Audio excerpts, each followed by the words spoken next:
موت کب آنے والی ہے کسی کو پتہ نہیں، لیکن آئے گی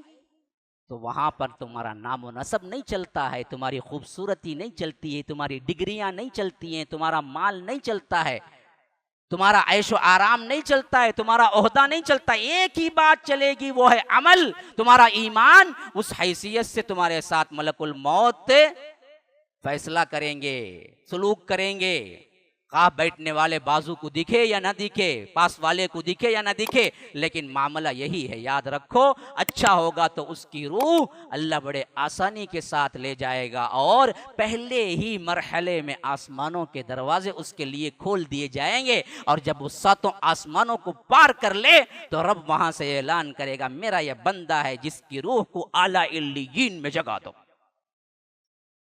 اگر برا ہے جس کی روح کو آسمان کے دروازے کھولیں گے بھی نہیں اور اٹھا کے پھینکا جائے گا، اور اللہ فرمائے گا کہ اس بدبخت کی روح کو سجین میں جگا دو۔ اور بعض روایتوں میں آیا ہے کہ سجین وہاں ہے جہاں ہماری زمین کے 7 زمینوں کے نیچے ایک بہت بڑا انگار ہے، بہت بڑا ایریا وہ ہے جہاں پر لاوا پک رہا ہے، وہ ہے سجین، جہاں پر رکھنے کا حکم دے گا۔ اور آج سائنس بھی تطبیق دیتی ہے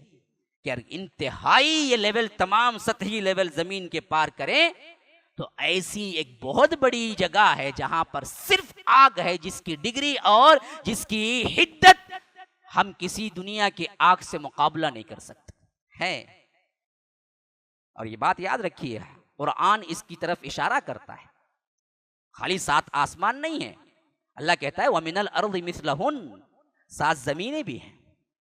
جیسے 7 آسمان ہیں ایسے 7 زمینیں ہیں۔ 7 زمینوں کے نیچے ایک اور مرتبہ ہے جہاں پر خالص اندھیرا اور دھواں اور آگ ہے۔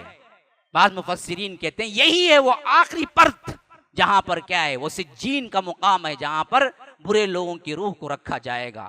علیین وہ مقام ہے جو بہت بلند آسمانوں کے اوپر بھی ہے، جہاں جنت المالا ہے،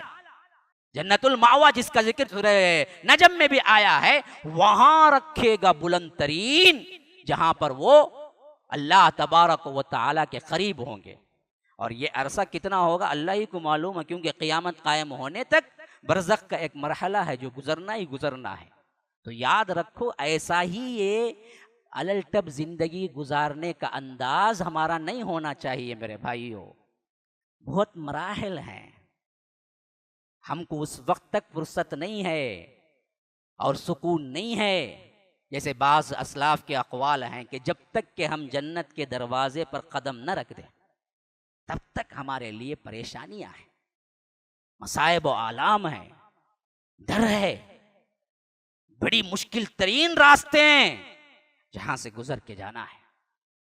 تو ہمیشہ اس کا خیال رکھو، اس وقت تک سکون نہیں ہے ہمیں، عمل عمل عمل پہم عمل۔ اس کے بعد کی زندگی آپ کے لیے کیا ہے، عذاب قبر ہوگا یا تو انعامات قبر ہیں۔ پھر اس کے بعد کی زندگی پرصراط، میدان حشر، تپتی ہوئی کیا ہے دھوپ، پھر اس کے بعد پرصراط میں حساب، پھر اس کے بعد وہاں سے گزرو گے تو تمہارے نامہ اعمال کا مرحلہ،